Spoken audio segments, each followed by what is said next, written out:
All right, welcome to the program. Charles Moscowitz here. Thanks for joining me, everyone. It's an honor and a privilege to welcome Dr. Jerome Corsi to the program. Dr. Corsi has been a guest from time to time. He has been on the forefront of political and cultural analysis for the better part of the last several decades, going back to the his work on the Swift boat controversy in 2004 when John Kerry was running for president, and he's got into a lot of very important issues. He's got a shelf full of books. His most recent research in two books is on the Kennedy assassination, and his most recent book on the topic, which he co-wrote with David W. Mantic and others, is The Assassination of President John F. Kennedy, the Final Analysis. Forensic analysis of the JFK autopsy. X-rays prove two headshots from the right front and one from the rear. So, Dr. Corsi, let's go right into it. What are the latest discoveries with regard to the Kennedy assassination? Well, I'm going to start. First of all, Charles, it's great to be back with you. Thank you for the invitation. And I want to show you the cover of the book, and then we'll start there. Okay. Here's the cover of the book. I think you can see it now. Is it clear on the screen? Mm-hmm. Is it shared? Okay. So the title is The Assassination of John F. Kennedy, the Final Analysis. And I co-authored it here, as you can see, with David Mantic. David Mantic is an MD. He's a radiation oncologist. So he's been reading X-rays for cancer patients for over 4 decades. And he also has a PhD in physics. And his PhD was on a physics topic dealing with X-rays. Now, Dr. Mantic has seen the JFK skull X-rays from the autopsy in the archives, the National Archives, 9 times more than anyone else. And he has done optical density measurements, which means you take a odometer, which is a scientific instrument, and you can meter or centimeter, okay, millimeter by millimeter, sometimes a tenth of a millimeter by tenth of a millimeter. You can measure the amount of light coming through the X-ray, which permits you to really do a detailed scientific analysis of what you're looking at. Mm-hmm. Now, of the 3 X-rays that exist in the archives of JFK's autopsy from the skull, all 3 are, first of all, forged. They're not the originals, and they were altered to mask evidence of frontal shots. Right. Now, okay, so what you can see in the cover here, this is a Zapruder film. This is the frame. Right. JFK has just been shot in the throat. You can see his hands coming up to his neck. A bullet has entered the windshield from the front, and it's hit him in the neck. Okay, and then of the headshots, the first one that hit Jack Kennedy was at frame 313 in the Zapruder film, and it moved his head forward, and it blew out a lot of the right front of his head. Less than 2 seconds later, a shot hit JFK in the temporal bone, which is right by the right ear, and it blew out the back of his head, the right back of his head. And then a shot hit him in the forehead almost at the same time. And if we look at that, in fact, if I increase the magnification on that and give it to you in a little bit bigger format, let's see if I can do that. Well, I'll do that when we get inside the others. But you can see here, the shot entered the forehead right at above the right eye at the hairline, and you can see the fragment of the bullet breaking up and goes across the top of Jack Kennedy's head, the right quadrant of his head, and the biggest fragments in the back, which is clear indication of a frontal shot, because the large fragments they weigh more and they have more momentum. They travel the farthest, and it did not exit the back of the head. So that's a clear evidence of a frontal shot. Okay, and that's again, what this means is that Lee Harvey Oswald was not the sole gun shooter, because he was supposed to have been shooting from the Texas School Book Depository, which was behind the limousine when the shooting started. And so therefore, there's no way that this means that there are essentially at least 3 gunmen, one from a low angle behind Jack Kennedy probably in the Daltex building directly behind the limousine, and across the street from the Texas School Book Depository. The one from the hit in the temple, this keyhole fracture right here, that shot came from the grassy knoll. And I can show you some of the Zapruder film here when we get into it in a minute. This shot up here, like the shot through the windshield, probably came from a shooter who was on the other side of the grassy knoll, the south side of Dealey Plaza, up by the railroad yard above the triple underpass. Right. So you got a crossfire. You got 3 shooters. And this is different than other books because here we've got scientific evidence. This is the measurements. You're looking at the x-rays. We know these x-rays are Jack Kennedy's x-rays because they are the x-rays of the teeth. The dental records match a pre-mortem before he was killed x-ray Jack Kennedy had taken of his skull that was found at the JFK Presidential Library in Boston. But this white patch back here, right, which you can see, that's too white. It's off the grade for what the range of light that can come through an x-ray. That means that this was intentionally patched and blocked from light because the shot that came here and blew out the back of the head undoubtedly did damage this whole part of the skull. And you couldn't be permitted to see that in the x-rays, or you would have known that this was a frontal shot. Okay, now I'm going to quit sharing this for a minute, and here I want to give you a couple of other things here to think about. At Parkland Hospital, which Jack Kennedy was taken to Parkland Hospital immediately after the shooting. Right. And this was the doctors who, had the first look at Jack Kennedy. There'd been no time to alter the wounds.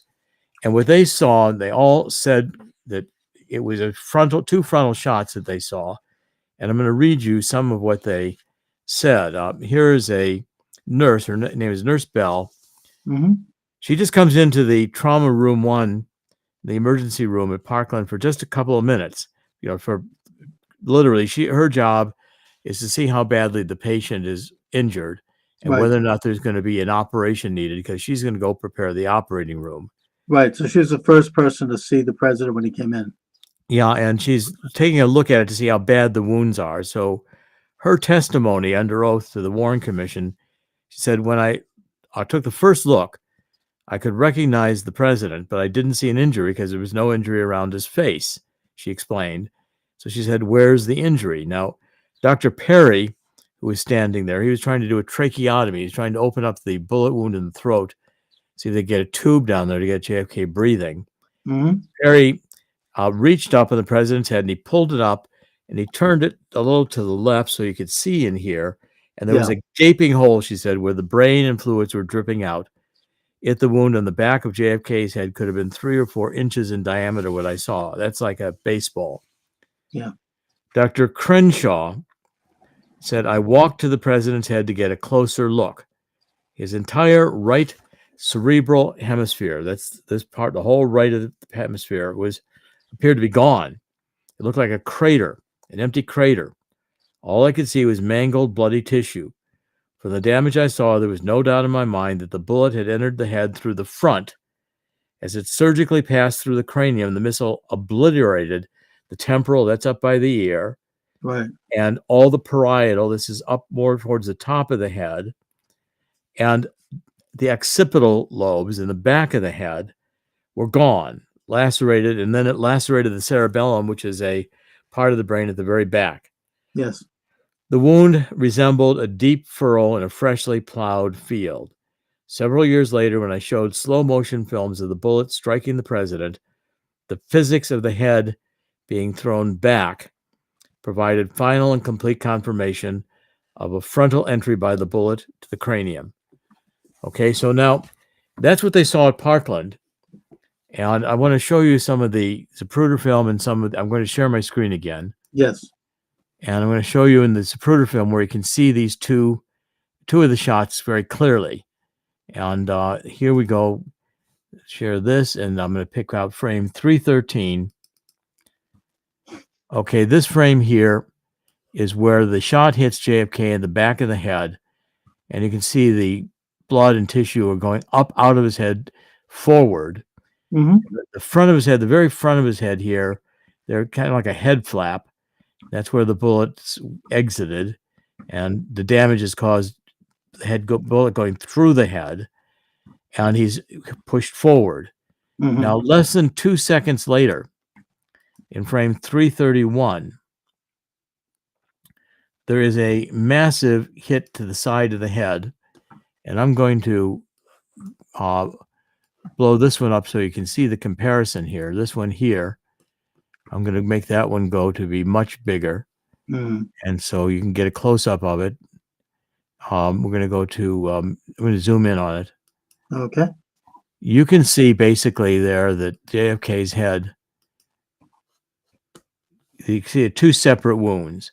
This is just the front of it. This is the whole side of his head is just blown open by the bullet that hit the side, and Right. it's blowing out the back of the head. Mm. Okay, those two separate shots. Yes. Okay, so those are a shot from the rear, a shot from the front, and he is now thrown violently to the left. So if we follow through here, you can see he's pushed violently back into the left. This is where you get the violently back into the left sequence. And that's clearly from a frontal shot. Okay, and I'm going to now show you some more of these. See, that's again a separate shot from the shot that hit at 313. Mhm. Now, I'm going to go actually into the book, and I'm going to show you some from the book now. Okay. I'm going to quit showing this, and I'm going to pick up the screen share here of the book, Mhm. and then I'm going to find the pictures I want. Let me look at the book for itself. The book is a large book, by the way. It's 500 and some pages long, and it is very, very thoroughly illustrated. Mhm. Everything we're talking about is very clearly demonstrated in the book, and you can follow it along and see exactly. We put all the medical, really detailed medical and scientific evidence in the back and appendices. So if you Mhm. want to see them, you can read them. But again, it's not really required if you really want to just understand the argument of the book. Right. Now, I'm going to come up here to the frame 411. This is I'm showing you some of the Zapruder film now in frames.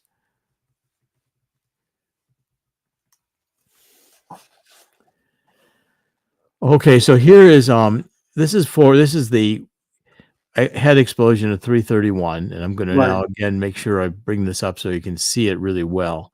Mhm. I bring that up to 500. Okay. You can see how much the head is blown apart. Yeah.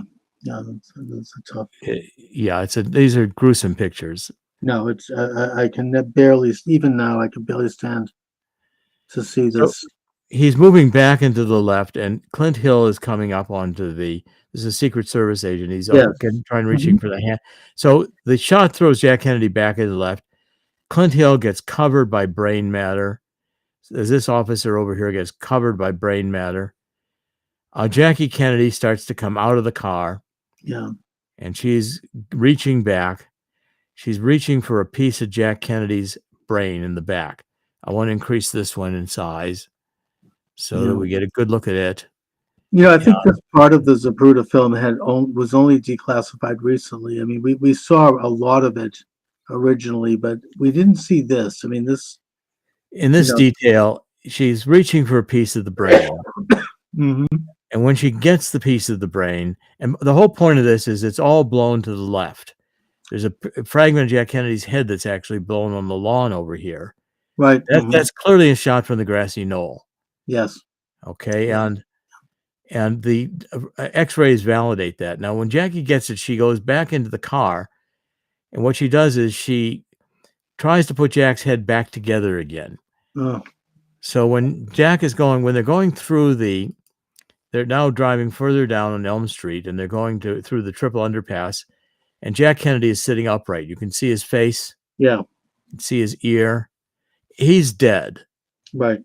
Back of his head, you can see this is all blown out here. Yeah. Okay, and so Jackie was trying to get him. It's like a reaction when you break a wrist or something like Right. that, and you Yeah. think you can put it back together again. Right. But the evidence here that this is in fact a these shots. I want to show you a couple. I want to show you more clearly the shot to the forehead because it's dramatically clearly a frontal shot. And again, this book now is definitive in that it lays to rest the question of whether Lee Harvey Oswald was the shooter, because no shots in this head came from the Texas School Book Depository. So we know now that the government has been lying for 60 years. Yes.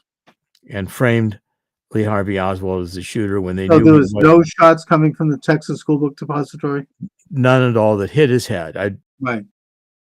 I mean, obviously, the people that did the shooting, they were very, very experienced sharpshooters. I mean, obviously. Oh, these whoever did these shooting shots were perfectly. They were just killers. Oh, yeah. They knew what they were doing. Yeah. They knew what they were doing. I mean, they don't hit Jackie. They're shooting through the windshield through 2 Secret Service agents. The bullet that entered the forehead created the red blob. It's a marking. This was a liquid mercury bullet. As I'm going to explain, the body showed frontal shots, and the government's explanations that the shots had to come from the back. Right. So they flew the body into Andrews Air Force Base, and as I'll tell you in a few minutes, there was pre-autopsy surgery. Before the autopsy started, the 2 Navy pathologists at Bethesda altered Jack Kennedy's wounds. They did pre-autopsy surgery. And who were they? I'll get to that in just a minute. Right. Thank you. This is the track of the bullet. So you can see it breaking up. It doesn't exit. You can't remove a liquid mercury bullet. And so therefore, this is just clear evidence of a frontal shot. Mm-hmm. And you can see it entered the front. Dr. Chesser also did an analysis of it. When it entered the front of the head, there was all these little scatter dust-like particles that came at the entry point. Right. And then a picture of it here that shows you without color, but you can see here how it looked in the X-ray, where there's clearly so that's clearly a frontal shot. Right. Mm-hmm. Now, the government had a problem in that there was a photographer who was taking pictures of in front of the limousine. His name was Alchins. He was standing in front of the limousine when the shooting happened. And so the Texas School Book Depository was seen in the background, and that picture was published in newspapers across the country within about an hour or so of the assassination. It was on the AP wire. Okay. And so people across the country knew that the shooting had occurred. That's a big blow up of the Alchins picture, but the Texas School Book Depository is behind when the shooting starts. The bullet's coming through the windshield here and hitting his neck. So they couldn't have had any. If Lee Harvey Oswald was a shooter, you can't have had any shots from the front. Right, of course. And if we take a look at the pictures, the Alchins took another picture as the Kennedy limousine passed him. There you can see the bullet coming through the windshield. It's even clearer here in this blow up. So that's a reflection of where the bullet came through the windshield. Mm-hmm. Okay, now, when they flew Jack Kennedy's body back to, by the way, the body was taken out of Parkland Hospital at gunpoint because the autopsy pathologist showed up and he said, "This is a local murder. I am the coroner. I am going to do the autopsy in Dallas." Well, it was known that the shots came from the front, and they had a problem. They couldn't let the autopsy be done in Dallas. I'm going to read you what Clint Hill said, and then I'm going to go back to sharing in a minute. But Clint Hill gave a very good description of of how the shots affected him. He's the Secret Service agent in the back of the car. He said, "As I approached the vehicle, JFK's limousine, there was a third shot. It hit the president in the head, the upper right of the right ear, causing a gaping hole in his head, which caused the brain matter, blood, and bone fragments spew forth out over the car, over myself. At this point, Mrs. Kennedy came out of the back seat under the trunk of the car. She was trying to relieve something that had gone off to the right rear. She did not know I was there. At that point, I grabbed Mrs. Kennedy, put her in the back seat. The president fell over onto her lap to his left." Mm-hmm. Yeah. Frontal shot. And he also said the right head of JFK's head was exposed. I could see his eyes were fixed. There was a hole in the right rear portion of his head about the size of my palm. Most of the gray matter in that area had been removed. It was scattered throughout the entire car, including on Mrs. Kennedy. So there's no doubt, and in fact, if we go back to the book, all the doctors at Parkland say that they clearly saw that this was if I go to figure 4.3 about, all the pictures taken of these doctors show that they have to go find it here for a minute. It's not exactly numbered in the manuscript the way it got into the book. There were some changes. Okay. But you can see that in a minute, I'm going to show you the picture where all these doctors are saying he was hit in the back. By the way, that's how the bullet came in the forehead at a higher angle. That's how the bullet at the side blew out the back of his head, entering it by the right ear. Mm-hmm. And then all these doctors at Parkland, when they were asked about that's the Harper fragment that was blown out of the back of Jack Kennedy's head and was found on the lawn on the other side of the Dealey Plaza. Right. It's very clear he was shot from the front. There's another shot of the Harper fragment. And as you go through this and see what the doctors say, it's just clear the doctors are all in agreement at Parkland that he was shot. And let's see if I can find it quickly here. 4 point. It's pretty dramatic when you go. Oh, by the way, this is what Dr. Mantik's optical density measurements look like. He's taking measurements and recording them all across the skull. It's very, very detailed analysis of the. See, these are the doctors at Parkland. They're all holding the back of their head where they saw the blowout. Yeah, I see that bomb. Okay, so there was really no doubt about it. Now, when they got the airplane landed, you see Bobby Kennedy comes and runs into the front. They comes up on the stairs and gets into the front of the airplane, and they begin to take the casket out of the airplane with a lift. There's a Navy ambulance there. And the Navy ambulance, they put the casket in the Navy ambulance, and Bobby and Jackie get in the Navy ambulance, and they head off to Bethesda. And Lyndon Johnson comes and gives a few minute speech, very quick speech, and the lights are off. And that's at 6 p.m. on the night of the assassination, November 22nd, 1963. Now, the JFK's body arrives at Bethesda morgue a half an hour later, and it arrives in a shipping casket, a pink metal gray shipping casket. And these Navy corpsmen at Bethesda bring the shipping casket into the morgue, they open it. There's a body bag in it. They take the body bag out, but Jack Kennedy's in the body bag naked, and he's got a towel around his head. Now, that's not how Jack Kennedy left Dallas. Right. Left Dallas in a ceremonial casket that they had brought up from a local funeral home, and the nurses had wrapped him in sheets, his body and his head.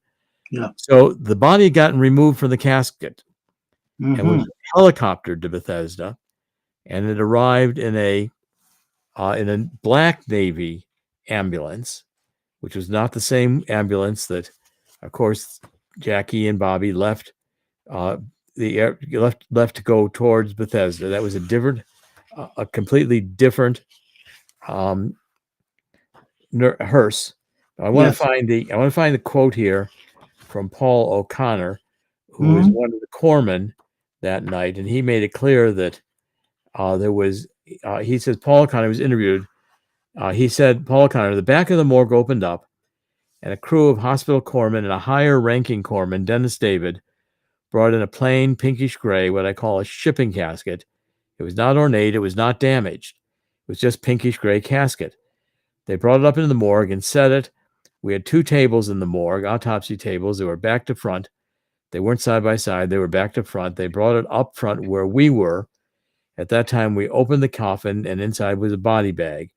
Now, William Matson-Law, who did a lot of interviewing of these Navy corpsmen, interrupts. He says, "You're sure there was a body bag?"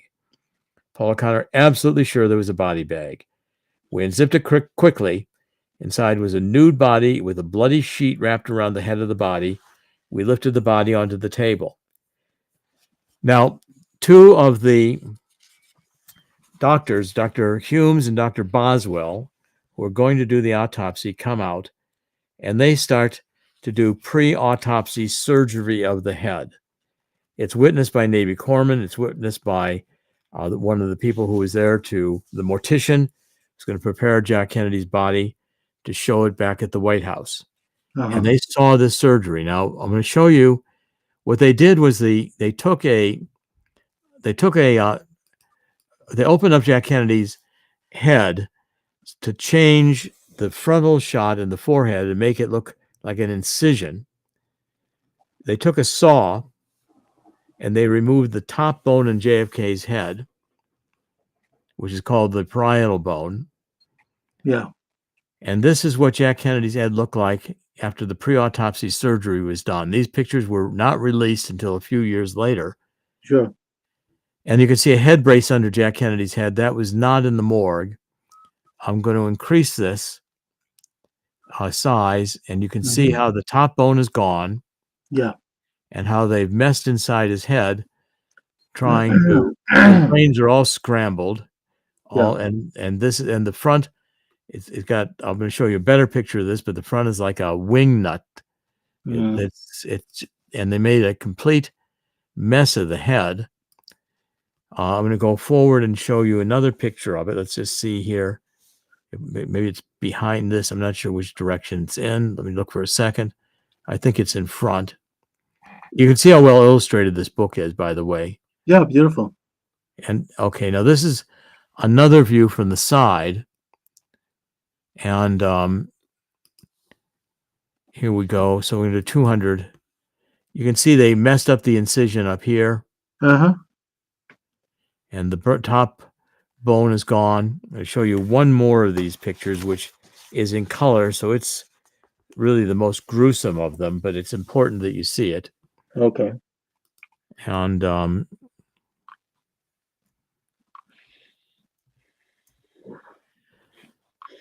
okay, so I'm going to increase this too. Okay.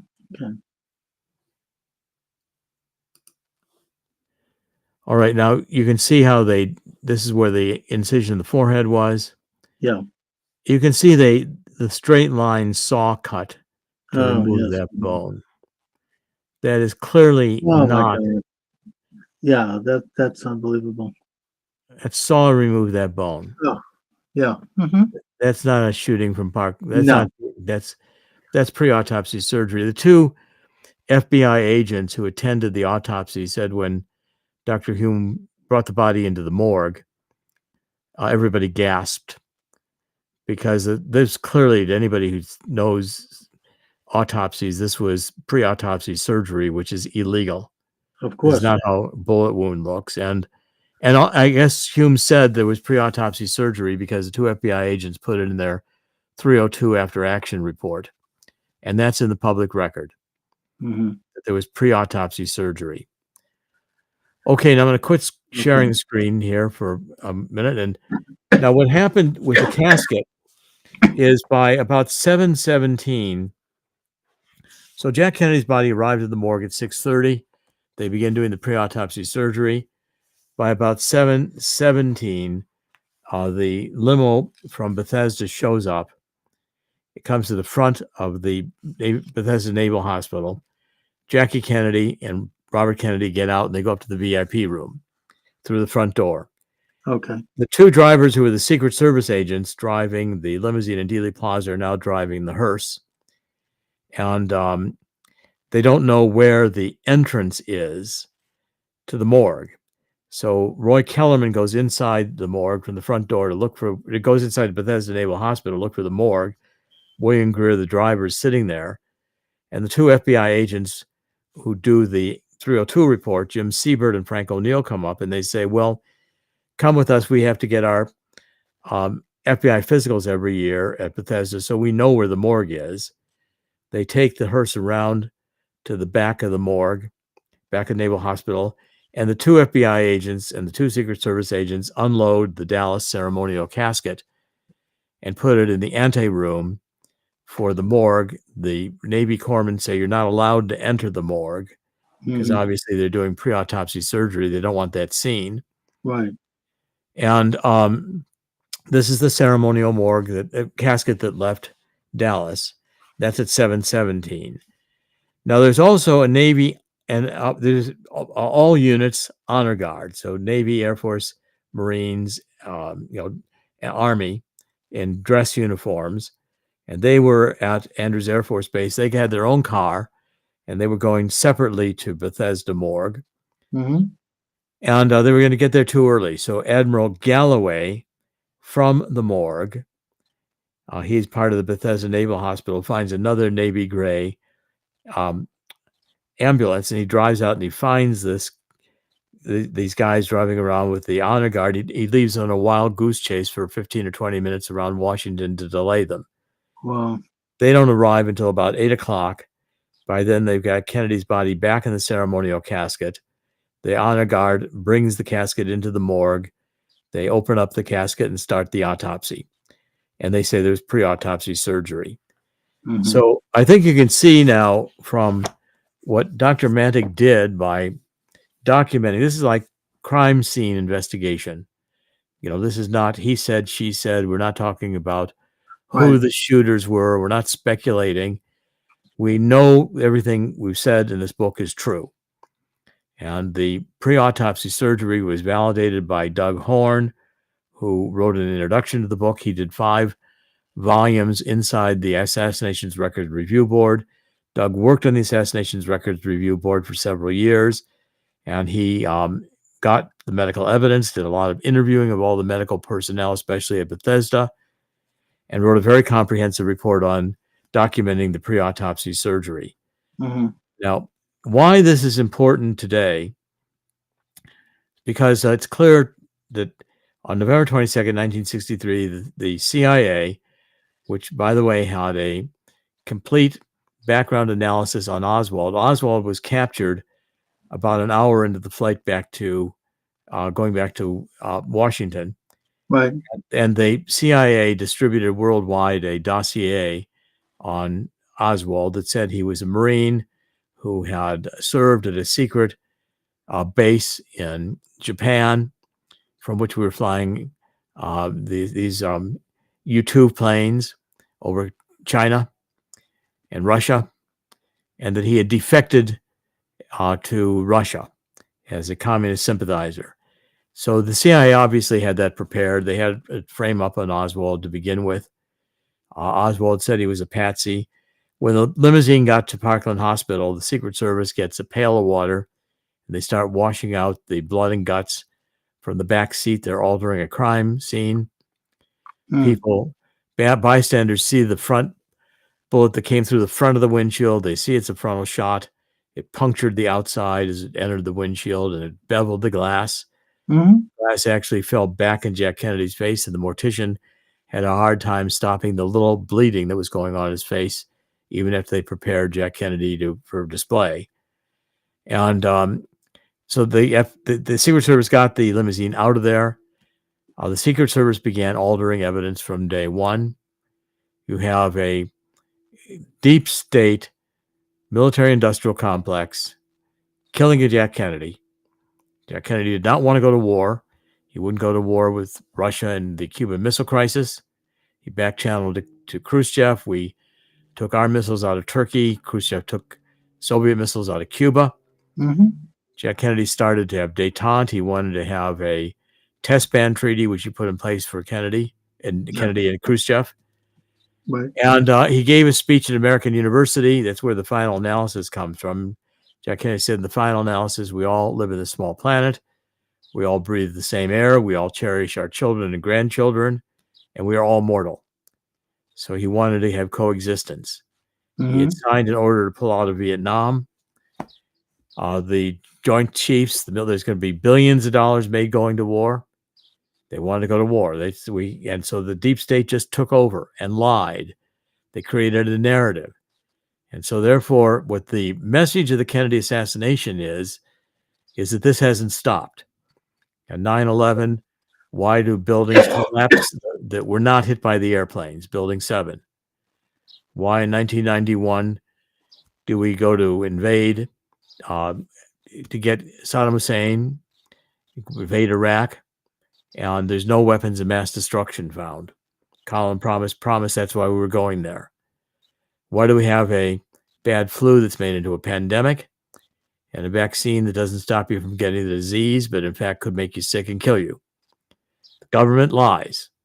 And Right. we've been in a Jim Carrey Truman Show, thinking we're watching reality. We're just watching a scripted CIA, intelligence agency, military, industrial complex series of perpetual crisis after perpetual crisis, perpetual war.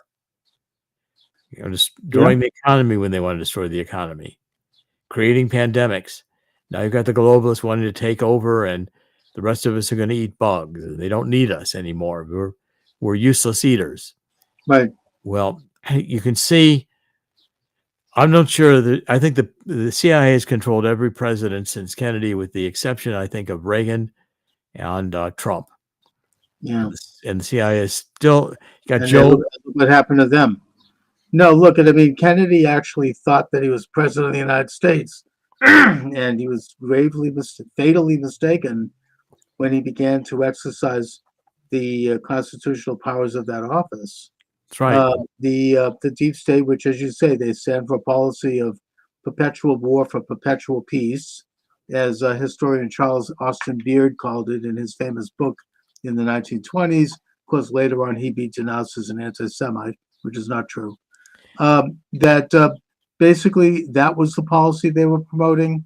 That was there were other elements of Kennedy that were troubling to them. I mean, he delivered a speech to this businessmen's association where he talked about the dangers of secret oaths. That's and right. Secret societies.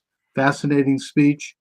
According to the late historian Jim Marr, he was releasing silver certificates backed by silver that did an end run around the Federal Reserve. That's that right. was stopped by Johnson within hours of the assassination. And there were other factors. Kennedy actually was a patriot who believed in putting America first and his country first, and he paid the ultimate price for that. That is the exact, and ever since then, this deep state has been enthroned. I mean, I think even Nixon tried to stand up to it. Look what happened to him. This is the way it goes down. I mean, it's what we're dealing with. It's obviously what's happened with President Trump, and that's what we have today. That's who's running the world today. They'll stealing elections. They'll do anything their power. Course. And then Jim Mars. You mentioned Jim Mars. Jim Mars wrote a book on the Fourth Reich. Yes, they're very good. Allen Dulles, head of the CIA, and his brother John Foster Dulles had a State Department under Eisenhower. Right. Now they both had worked with Brown Brothers Harriman and Prescott Bush, who was George H.W. Bush's father. They were, before World War II, they were funding Hitler out of Wall Street, and they believed in Nazism. They wanted globalism. They liked this idea of a small, self-appointed elite: Klaus Schwab, John Kerry, Bill Gates, and they're the oligarchs of the world. They get all the money, and they multinational corporations and their machines. They run the world, and the rest of us are nothing to them. Right. I mean, it's basically a transfer of governing powers to this unelected, authoritarian elite. I mean, it goes back to Wilson and the signing of the Federal Reserve Act and the 17th Amendment, which is the direct taxation. But I mean, I think that the modern manifestation actually goes back to the Rhodes Roundtable, and as discussed by Professor Carroll Quigley in his book Tragedy and Hope, which is a great book. It's a great book. The emerge of America and the British Commonwealth into an Anglo-American establishment, and that would informally rule the world. It's an old story. Every generation has dealt with it all the way back to Adam and Eve. This isn't new. And every generation has also had patriots who have woken up and who have gone to bat and taken a stand for freedom. That's what this country was supposed to be all about: a rejection of these authoritarian ideas. And so here we are today We have President Trump standing in the breach. He's like this unique figure that is a truth teller and that's willing to go to bat. He certainly doesn't have to. If he had kept a low profile, he'd be fine. He wouldn't have all these phony laws created to go after him and his family and his wealth. What do you think is going to happen now, Jerome? I mean, what do you think is going to go on with this election? Well, I think that there's a lot to happen yet. It's still in the works. I think that the American people are waking up. I do believe this book has played a role and will Indeed. play a role. I've now Oh, yeah. I've now created the Anti-Globalist Alliance. I've been Archbishop Vigano in Rome has been calling for this to be done for Right, years, yeah. and I finally did it. And I've gotten to be in communication with Archbishop, with His Excellency, and I'm writing a book which I'm just doing the final editing on it today, which is entitled the Anti-Globalist Alliance Manifesto. Great. And its subtitle is Ending the War on Humanity. It'll be published in either August or September by War Room Books, and Bannon is writing the introduction. Wonderful. Great man, by the way. War Room Pandemic is a tremendous resource. They're trying to put him in prison, probably will. But, I think that people see this. They see through it.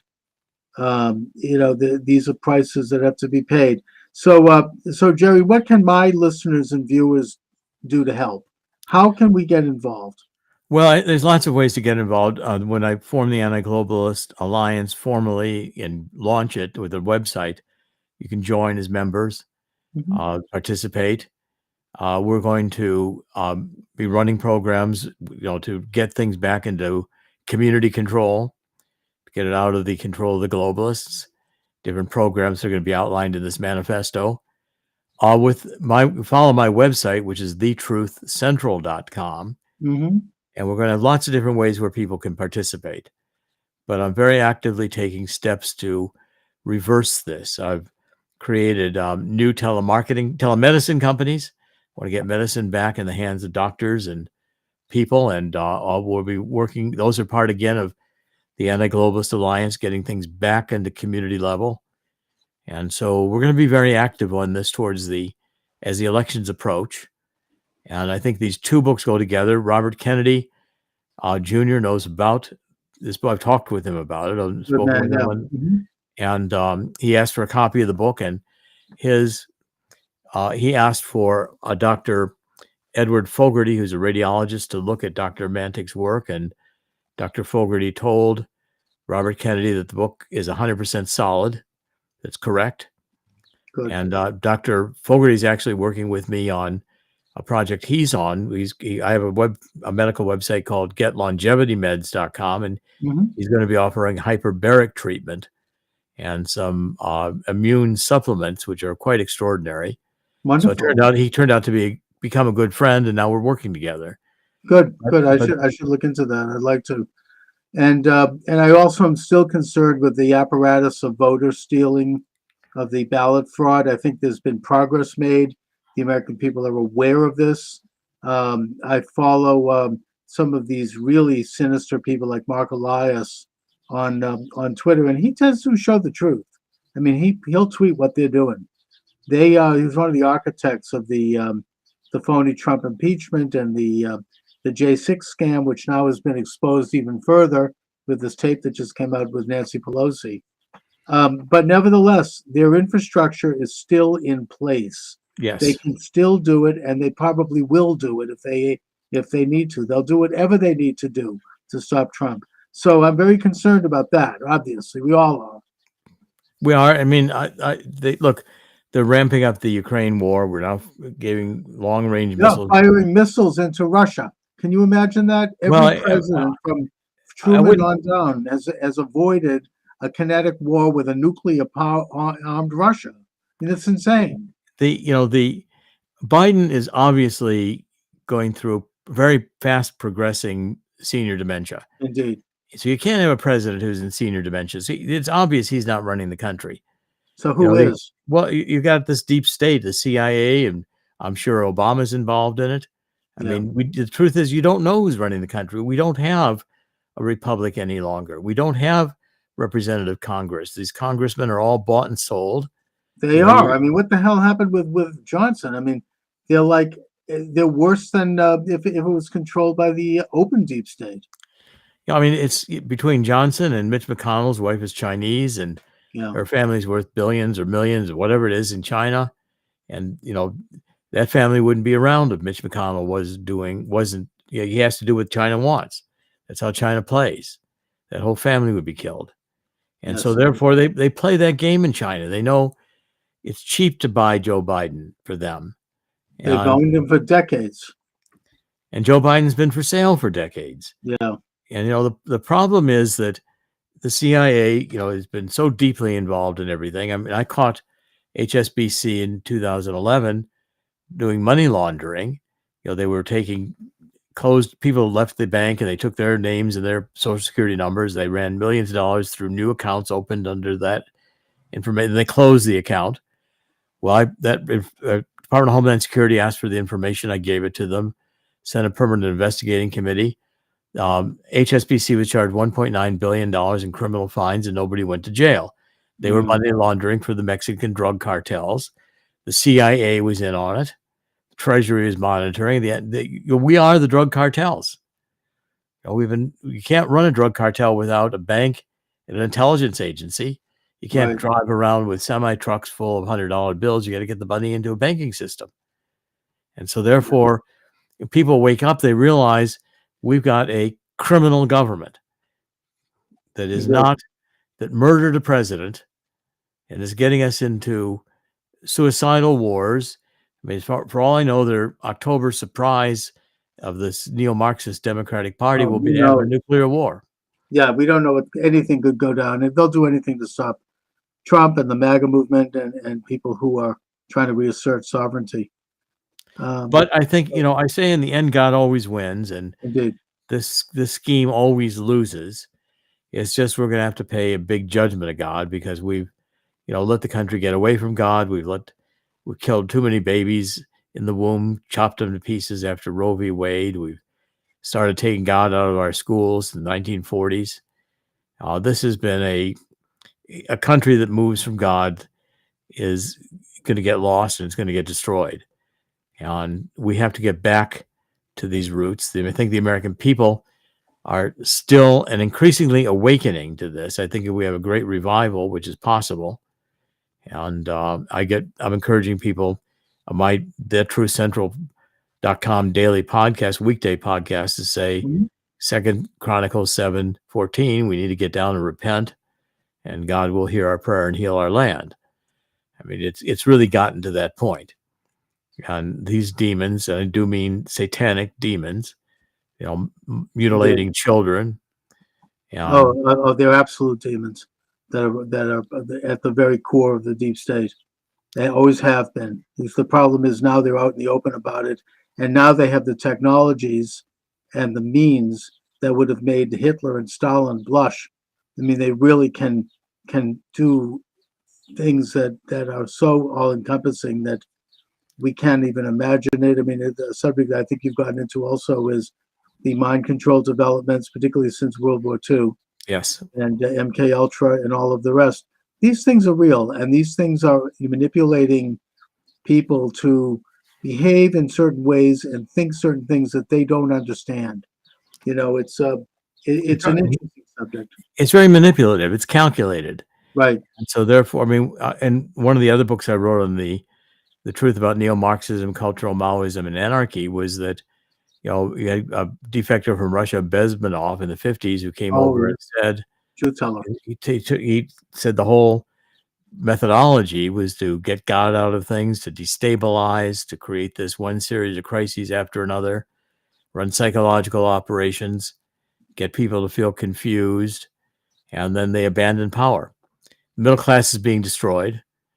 And people are finding there's going to be a massive economic crash eventually here with all the debt that's around. And so, again, you have to understand that this is being done intentionally by the deep state. They want to destroy in order to create. They're depopulationists. They don't care.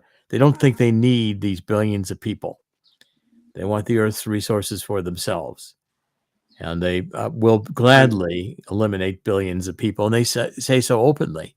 Oh, yeah. And it's become that, and these new technologies around artificial intelligence and transhumanism with its, of course, its front is transgenderism. The idea of blurring the difference between men and women, blurring the difference between property and government. All of these things are everything that go against the Bible, and that we need to understand distinctions. That's right. That's part of what God's blueprint at Sinai. I mean, to show what is sacred and what's profane, and to understand that, and we can understand it. Yes, we can. And the Kennedy assassination was the day this changed. It was the day the deep state decided they're just going to take control. Indeed, and that was the coup. That was the coup d'etat. So, Dr. Corsi, again, the book is The Assassination of President John F. Kennedy, the final analysis, forensic analysis of the JFK autopsy. X-rays proved 2 headshots from the right front and 1 from the rear. This is available as a paperback at Amazon.com. And Dr. Corsi, I hope to have you back as you release your manifesto and from time to time, and to stay in touch. I'd look forward to that, Charles. Thank you very much. Great to be back with you, and thank you. Thank you.